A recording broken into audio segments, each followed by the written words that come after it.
Dalmo Borges, nosso ginecologista, de toda terça-feira, às vezes ele dá uma falhadinha, porque às vezes tem uns bebês que nascem bem na hora do programa, né, doutor? Bem na hora do programa. Boa tarde, obrigada, Fer, viu, obrigado doutor, mais você uma pelo vez. Convite. Prazer. Então, assim, sempre que o doutor pode, o doutor tá aqui na terça-feira, né? Com certeza, com certeza.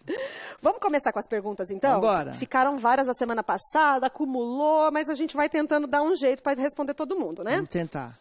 Olha só, doutor. Oi, eu sou a Marinês de Londrina, sou laqueada e eu queria fazer uma fertilização in vitro. Até quantos anos eu posso fazer? Olha, Marinês, achei a sua pergunta interessante porque muita gente precisa saber, não só você, mas muita gente está interessada em saber como se faz para engravidar após uma laqueadura ou mesmo após a vasectomia, né? De repente o parceiro fez uma vasectomia e o casal resolve, decide ter mais filhos. Como se fazer? Bom, existem várias formas, mas a fertilização in vitro, sem dúvida alguma, hoje veio para ser um método de escolha, uma vez que as cirurgias de recanalização não dão tanto resultado quanto a fertilização.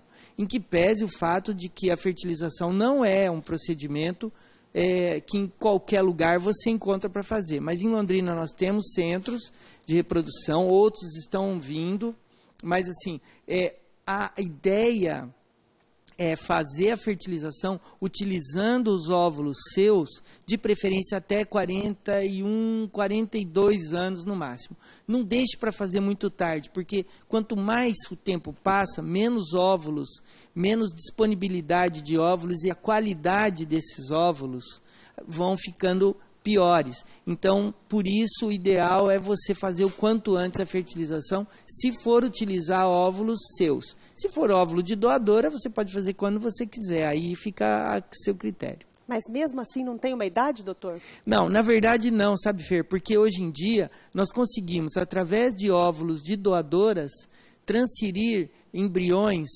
para mulheres com 50, 60, tem relato de casos, parece que tem uma paciente na Ucrânia que fizeram uma transferência com 69 anos. E deu certo. Ela está grávida. Eu vi isso num congresso na Sociedade de Ginecologia do Estado de São Paulo 2 semanas atrás. Mas é claro que você não deve estender demais esse limite, né? Vamos ser razoáveis. Né? Mas assim, não existe realmente limite hoje para a medicina transformar uma mulher de estéril a grávida. Não existe limite, felizmente. Agora, olha essa telespectadora, ela tem 38 anos, tem a endometriose, porém não sinto dor alguma. Mas, mesmo assim, não consigo engravidar. E ela já fez uma fertilização, porém sem sucesso. O que devo fazer? Bom, a endometriose, antes de mais nada, é uma doença severa que compromete demais a reprodução.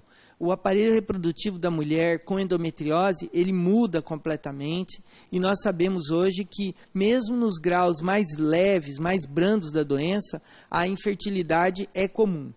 Só para você ter uma ideia, Fer, a endometriose responde por 30% dos casos de infertilidade feminina, ou seja, 1 em cada 3 mulheres que não engravida, que tem dificuldade para engravidar, o problema é endometriose. E a endometriose tem vários tratamentos. Né? Ela colocou bem, nós já partimos direto para uma fertilização in vitro. Eu acho que o correto é fazer isso. Não é ficar tratando, fez 2 videolaparoscopias pela história que ela contou, e isso já mostra um comprometimento bastante severo da doença. Então, por isso, nós entendemos que nesses casos, você não deve desistir de continuar fazendo tentativas através de fertilização in vitro. É o melhor caminho, praticamente é o único caminho, eu acho que você não deve desistir. Insista, porque a FIV, a fertilização in vitro para você, é o caminho para você engravidar. Não pode desistir, então, assim, de na primeira, jeito nenhum, né? Não, de jeito nenhum. Doutor, olha essa. Tive eclâmpsia grave e síndrome de HELP na minha primeira gestação. Isso. Estou grávida novamente. Quais as chances de eu ter isso novamente? Primeiro, explica pra gente o que é essa síndrome de HELP, doutor. A pré-eclâmpsia e a síndrome HELP, HELP é uma sigla, né? E que calhou bem porque acabou dizendo uma palavra em inglês comum que a gente conhece, que é socorro, mas é uma sigla que determina 5 eventos que ocorrem quando a pressão arterial da mulher grávida sobe muito e compromete o sangue, então ela provoca uma hemólise, a destruição das hemácias, né? Alterações hepáticas, por isso que tem o L e o P, que é fígado em inglês é liver, e também a plaquetopenia, ou seja, o P final da sigla, é quando você tem então uma redução dramática na quantidade de plaquetas. Essa é uma doença, uma complicação da pré-eclâmpsia, é uma doença grave que se instala rapidamente e o obstetra tem que tomar todas as providências no sentido de interromper a gravidez, colocar essa paciente sob cuidados intensivos. Não pode levar a gravidez adiante, de jeito nenhum. Quando você tem uma HELP síndrome